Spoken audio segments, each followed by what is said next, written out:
He was already serving time at a California state prison for sexually abusing women and children. The federal indictment alleges he used his power to sexually abuse women and children for decades.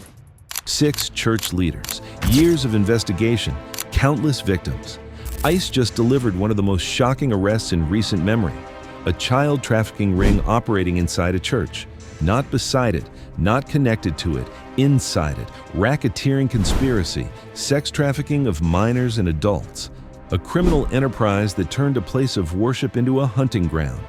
Federal agents spent years building this case, collecting evidence, protecting victims, and waiting for the perfect moment to strike. Today was that moment. Stay until the end because you need to understand how these criminals operated, how ICE caught them, and why this case represents everything that's wrong with predators who exploit trust. This story will change how you see institutional authority forever. This massive federal operation across multiple states exposed how La Luz del Mundo church leader Nason Joaquin Garcia and 5 others created a criminal enterprise designed to systematically exploit minors and church members. The indictment unsealed today reveals charges that carry potential life sentences, racketeering conspiracy, sex trafficking of minors, child exploitation enterprise, crimes that strike at the core of community trust. The 6 defendants include not just church leaders, but family members who prosecutors say worked together to create a decades-long pipeline of victims, all while hiding behind religious authority.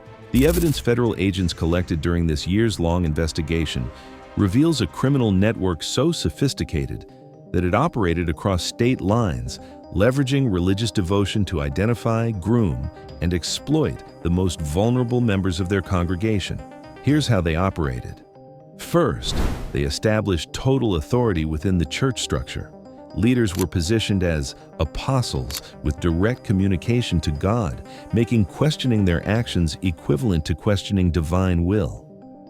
Second, they created a secretive inner circle where victims were told they were chosen for special spiritual purposes, a grooming tactic designed to normalize exploitation. Third, they enforced silence through a combination of spiritual manipulation, threats, and community isolation. Victims were told that disobedience would result in eternal damnation. The operation revealed an enterprise so calculated that it used church finances to fund abuse, church property to facilitate crimes, and church doctrine to shield perpetrators. Members' devotion became a weapon against them. Evidence seized during raids included encrypted communications between leaders discussing victims, financial records showing how church funds were diverted to maintain silence, and digital storage containing evidence of abuse dating back years. Most disturbing was the hierarchical structure that protected the enterprise, lower-level members identifying potential victims, others grooming them for abuse, and leaders at the top directing the entire operation while maintaining public images of piety and service. And spent over 4 years building this case, coordinating between Homeland Security Investigations, New York, HSI Los Angeles, HSI Chicago, and other federal partners. The operation required unprecedented cooperation due to the church's international presence and the sensitivity of investigating religious institutions. The investigation began with a single victim's testimony, but quickly expanded as agents discovered the systematic nature of the exploitation. Undercover operations, financial forensics, and digital intelligence gathering were all deployed with surgical precision. This investigation represents the very core of our mission, protecting the most vulnerable from those who would exploit positions of trust to commit unthinkable crimes, said Ricky J. Patel, Special Agent in charge of the New York Field Office of Homeland Security Investigations. Today's pre-dawn raids hit multiple locations simultaneously, with tactical teams securing evidence while specialized victim support personnel stood ready to assist those affected. The coordinated timing was critical to prevent evidence destruction and ensure all suspects were apprehended.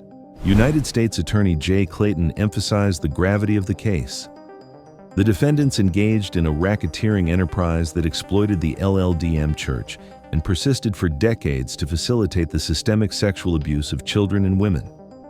No institution, regardless of its religious status, is above the law. This bust represents more than just arrests. It's a watershed moment for how we view institutional exploitation. With thousands of members across the country exposed to potential victimization, this operation disrupts a criminal pipeline that operated with impunity for decades. The investigation revealed that the enterprise extended beyond sexual exploitation into financial crimes as well, with church funds being systematically diverted to support the leaders' lavish lifestyles and to silence potential witnesses. The impact on victims cannot be overstated. Many were isolated from family, denied education, and psychologically manipulated from childhood. Federal victim services are now working to provide comprehensive support, but the road to recovery will be long.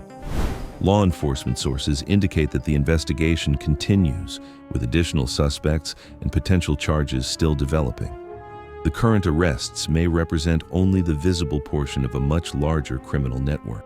This case has already triggered reviews of other religious organizations with similar hierarchical structures, with federal agencies developing new protocols for investigating potential exploitation within institutional settings.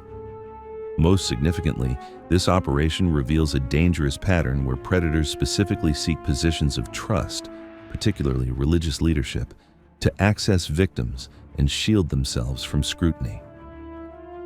The exploitation of faith as a weapon represents a particularly devastating betrayal. Operations like this prove that ICE and federal partners are serious about dismantling exploitation networks wherever they hide, even behind the walls of respected institutions.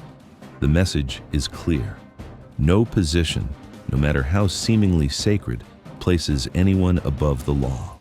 The evidence collected in this case, financial records showing money laundering through church accounts, digital communications coordinating abuse, testimony from dozens of victims, creates an airtight case against these predators who thought their positions made them untouchable.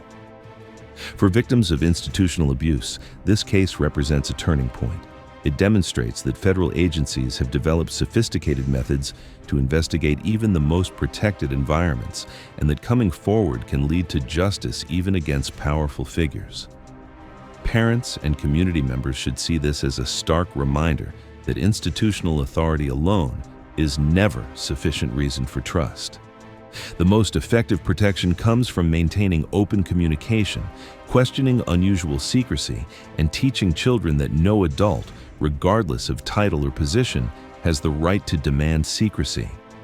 Subscribe to ICE Operations for explosive coverage of federal investigations, trafficking network takedowns, and the ongoing battle against those who would exploit the most vulnerable in our society. This isn't just news. It's proof that predators can no longer hide behind positions of trust, religious authority, or institutional power. The La Luz del Mundo case stands as a warning to every criminal enterprise hiding behind respectability. ICE investigators will find you, federal prosecutors will charge you, and justice will be served no matter how long it takes.